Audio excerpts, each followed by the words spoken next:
जय माता दी मेरे प्यारे बच्चों। आज फिर से हम क्लास 10th का बोर्ड एग्ज़ाम्स के लिए एक बहुत ही इंपॉर्टेंट कंसेप्ट करने जा रहे हैं जो कि बिलोंग करता है चैप्टर नंबर 2 पॉलिनोमियल्स को। इसके पहले हम स्टेटमेंट रीड करते हैं। इसमें है if alpha beta are the zeros of the polynomial p x is equal to 4x² + 3x + 7 then find the polynomial whose zeros are 1 by alpha and 1 by beta।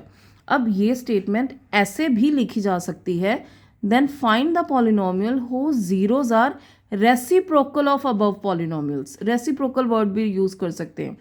तो alpha का reciprocal क्या होगा 1 by alpha, beta का reciprocal 1 by beta, तो यानी zeros 1 by alpha and 1 by beta आ जाएंगे।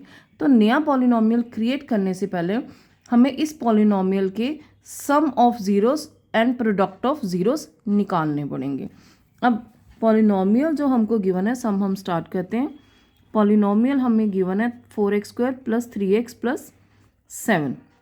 इसको अगर हम standard form of polynomial that is ax² + bx + c से कंपेयर करें तो a हमारे पास आ रहा है 4, b हमारे पास आ रहा है 3, c हमारे पास आ रहा है 7।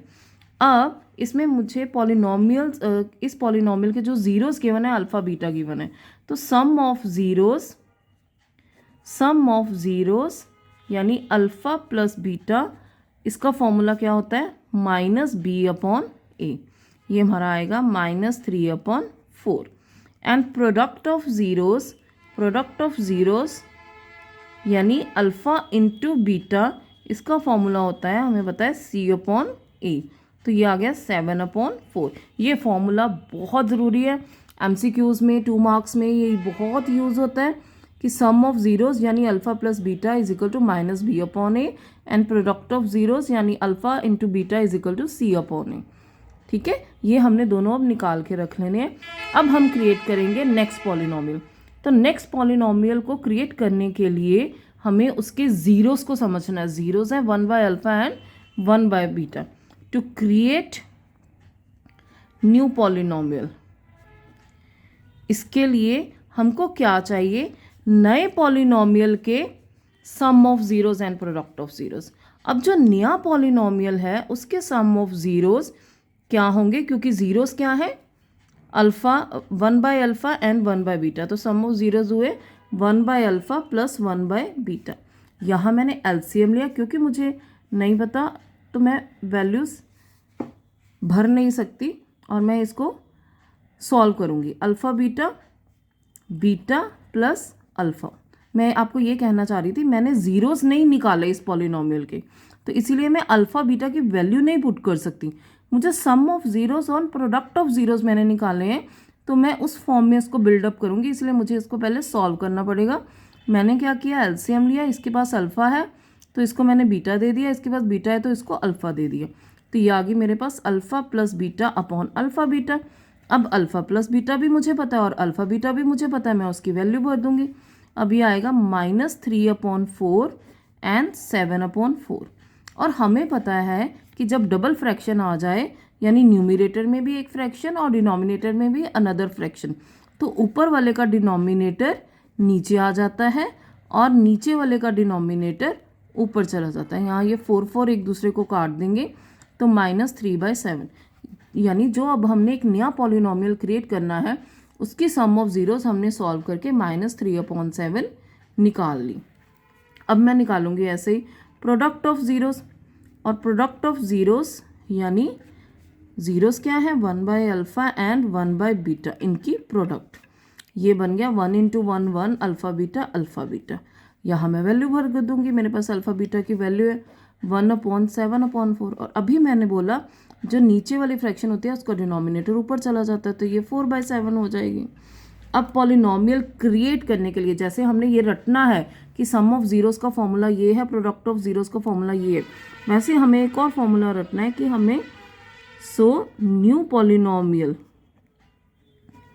इज़, अगर मेरे को सम ऑफ ज़ीरोज़ और प्रोडक्ट ऑफ ज़ीरोज़ पता लग जाए तो पॉलिनोमियल क्या होता है kx² minus sum of polynomial x plus product of polynomial. इसको x² minus sx plus p भी बोलते हैं। तो इसमें मैंने वैल्यू पुट कर दी, x² माइनस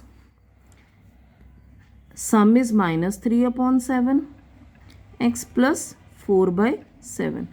तो ये आ गया मेरे पास के x square plus 3/7 x plus 4/7। अब मुझे क्या करना है, इसको मुझे विदाउट डिनोमिनेटर फॉर्म में लेके आना है। तो मैं 7 कॉमन निकालूंगी। जब मैं 7 कॉमन निकालूंगी, डिनोमिनेटर से 7 कॉमन निकल गया, तो क्या हुआ, इसके पास नीचे 7 नहीं था, इसको 7 मिल गया। 7x square plus 3x plus 4।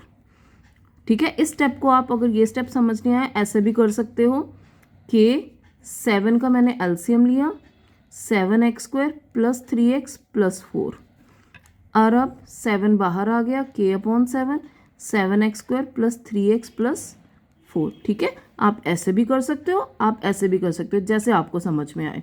अब हमारे पास ये आ गया, हम बहुत नज़दीक है पॉलिनोमियल को करने के। अब अगर हम जब हमारा डिनोमिनेटर यहाँ पे कुछ नहीं आता k के नीचे, तो हम k को 1 पुट करते हैं।